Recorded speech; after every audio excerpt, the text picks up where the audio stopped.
along the first island chain as part of the Philippine strategic dialogue with the U.S. Both sides stressed. Imagine a massive defensive wall stretching across the Pacific Ocean.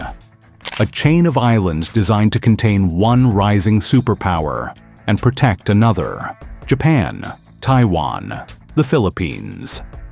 Together, they form what military planners call the first island chain, a line of strategic outposts meant to control the seas around China. But inside this chain, one country may determine whether the entire structure holds or collapses. Because today, many analysts believe the Philippines is the weakest link in America's Pacific defense system, and if that link breaks, the balance of power in Asia could change overnight.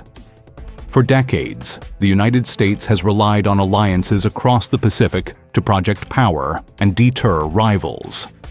This strategy, sometimes called the island chain strategy, aims to surround potential adversaries with bases, partnerships, and naval choke points. At the center of that strategy sits the Philippines, a treaty ally, a gateway to the South China Sea, and a geographic barrier between China and the open Pacific. On paper, it looks like a perfect strategic partner. But in reality, the Philippines faces deep military, economic, and political challenges that complicate its role. So today, we're asking a critical question. Is the Philippines truly the weakest link in the U.S. first island chain? And if so, what does that mean for the future of the Indo-Pacific? To understand the Philippines' role in this contest, we first need to understand the true strategic architecture of the first island chain. Not just its geography, but the logic behind it.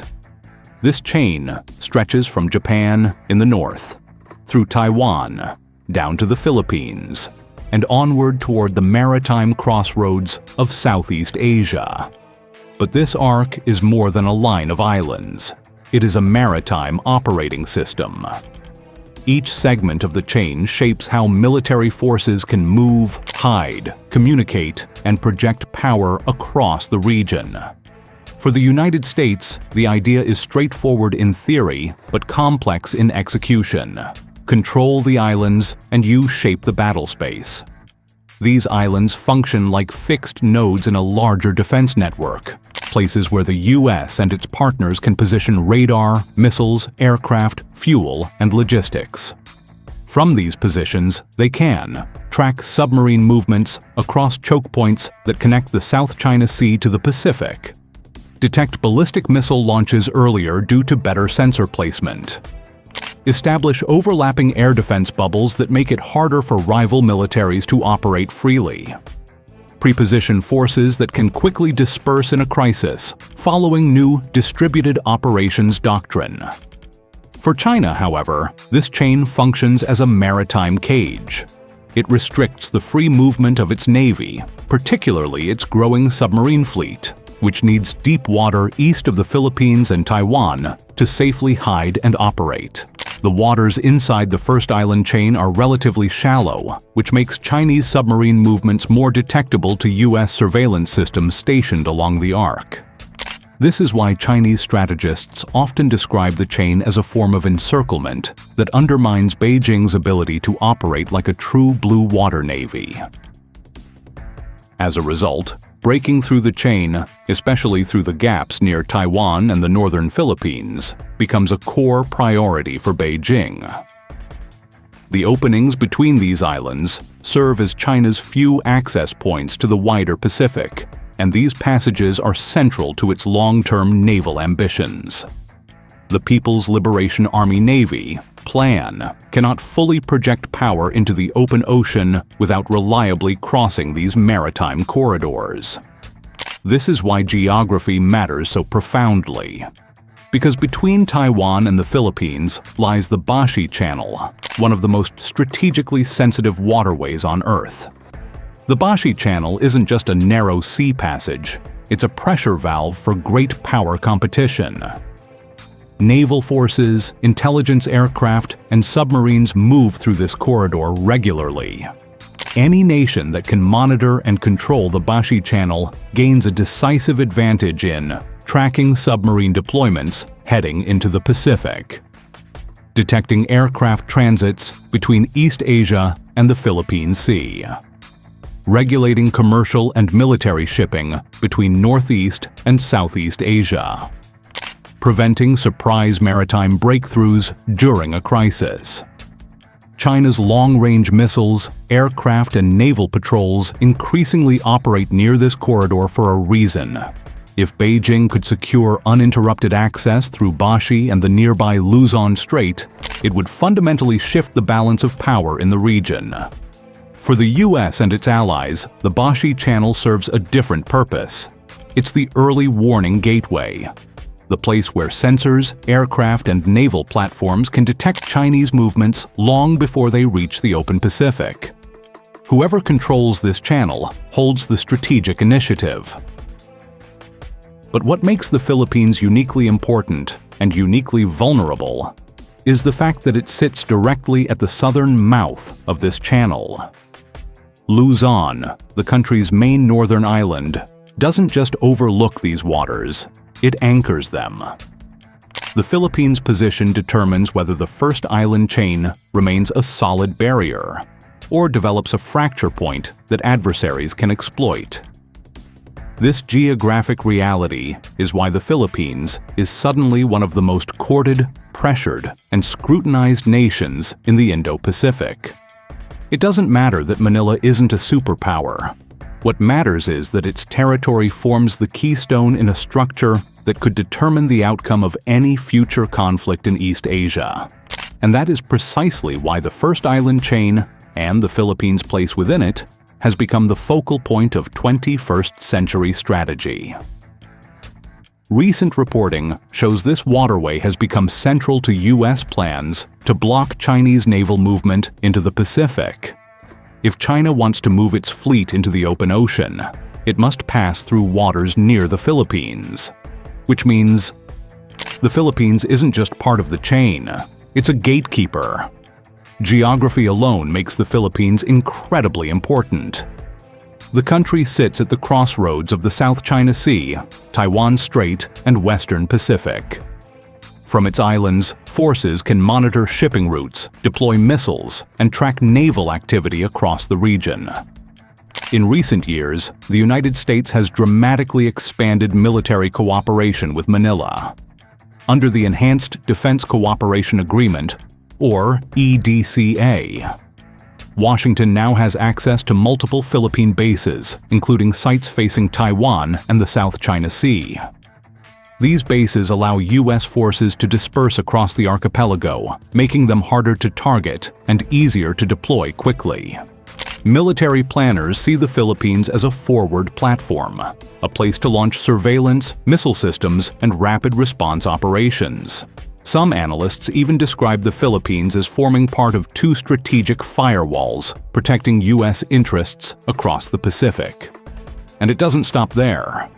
Joint military exercises like Balikatan have grown larger and more complex, simulating real combat scenarios and strengthening interoperability between U.S. and Philippine forces. In theory, this makes the Philippines a cornerstone of the U.S. regional defense system. But theory and reality are two different things. Despite its strategic location, the Philippines faces structural limitations that go far beyond simple military strength. Unlike Japan or South Korea, which host advanced missile defenses, large air forces, and modern navies, the Philippines is still in the middle of a long modernization process. Much of its armed forces were historically designed for internal security and counterinsurgency rather than high-intensity naval warfare. That legacy still shapes its capabilities today. For example, the Philippine Navy operates only a small number of modern frigates and lacks a large submarine fleet, long-range strike systems, and layered air defense networks. Its Air Force has improved in recent years, but it still does not match the scale or technological depth of other U.S. allies in the region. This means that in a major conflict scenario, Philippine forces would rely heavily on U.S. intelligence, logistics, and firepower. Infrastructure is another constraint. The Philippines is an archipelago of more than 7,000 islands. While that geography offers strategic advantages, dispersal, concealment, and multiple operating locations, it also creates logistical challenges.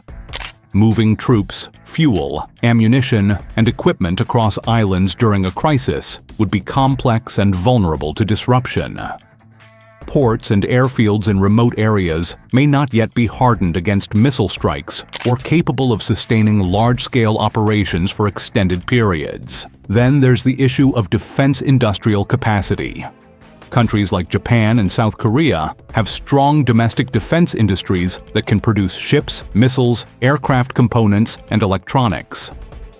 The Philippines does not yet have that level of industrial base. In a prolonged conflict, it would depend heavily on external supply chains for spare parts, ammunition, and advanced systems.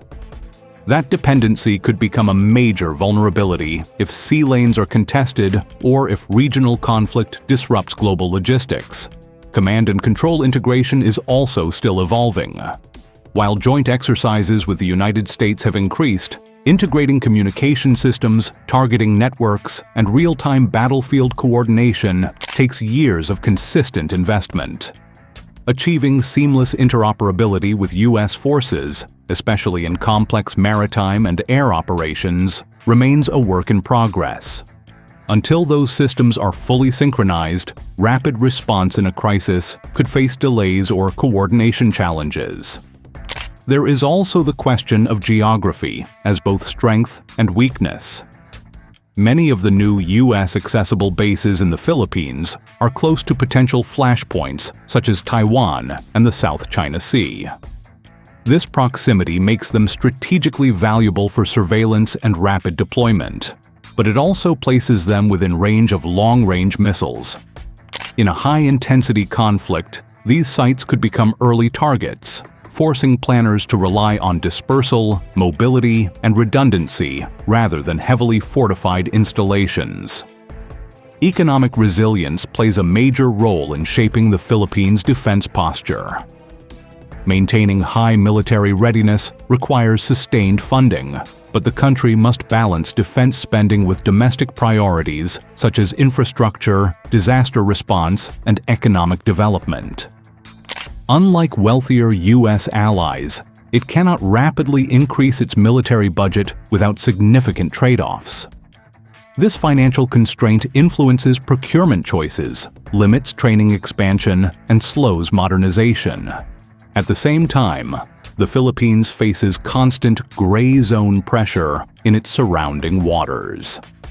Maritime confrontations, Coast Guard standoffs, and territorial disputes demand continuous patrols, surveillance, and diplomatic engagement. These ongoing tensions absorb resources that might otherwise be used to build large-scale warfighting capabilities. As a result, Manila must divide its attention between daily security challenges and long-term defense upgrades. This creates a complex strategic reality. The Philippines is geographically indispensable to the first island chain, yet its ability to independently defend that position remains limited. In any crisis involving Taiwan or the South China Sea, its territory would likely serve as a hub for logistics, basing, and surveillance. That makes it a key component of U.S. regional planning, but also exposes it to military, economic, and political pressure from multiple directions. Analysts describe this as a frontline dilemma. Closer cooperation with the United States strengthens deterrence and provides security guarantees. Yet, it also increases the country's strategic visibility and potential vulnerability in a major conflict. The Philippines' importance now exceeds its current capacity, leaving it vital to regional stability while still working to strengthen its military and economic foundations. Military strength isn't the only factor. Domestic politics in the Philippines have historically shifted between closer ties with the U.S. and engagement with China. In recent years, relations with Washington have warmed again, with expanded base access and joint exercises. But Manila must also balance economic ties with Beijing, a major trading partner and investor. This balancing act creates uncertainty. Will the Philippines fully align with U.S. strategy in a crisis, or attempt to remain neutral? Even within the country, public opinion can be divided. Some citizens support U.S. cooperation for security. Others worry about being drawn into a great power conflict. And from a strategic standpoint, uncertainty itself is a weakness, because alliances work best when commitments are clear and consistent. Today, the Philippines is no longer a peripheral player in global geopolitics. It's becoming a frontline state.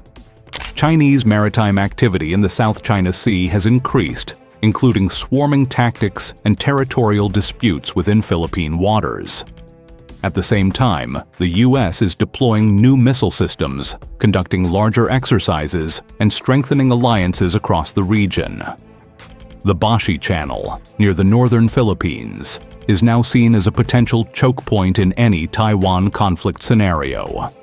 In other words, if conflict ever breaks out in the region, the Philippines would almost certainly be involved, directly or indirectly. This is why some analysts describe the country as both a strategic asset and a strategic vulnerability. Because if the Philippines holds firm, the first island chain remains intact. But if instability, political shifts, or military weakness undermine its role, the entire defensive structure could be compromised. The story isn't only about weakness. There are signs the Philippines is becoming more central and more capable. New infrastructure investments, military modernization programs, and trilateral cooperation with the U.S. and Japan aim to strengthen resilience. Expanded base access allows for faster deployments and stronger deterrence. And joint exercises continue to improve coordination. In many ways, the Philippines is transforming from a passive partner into an active strategic platform. The question is whether these efforts will be enough, because geopolitics moves fast. And in the Indo-Pacific, the balance of power is constantly shifting. So, is the Philippines really the weakest link in the first island chain?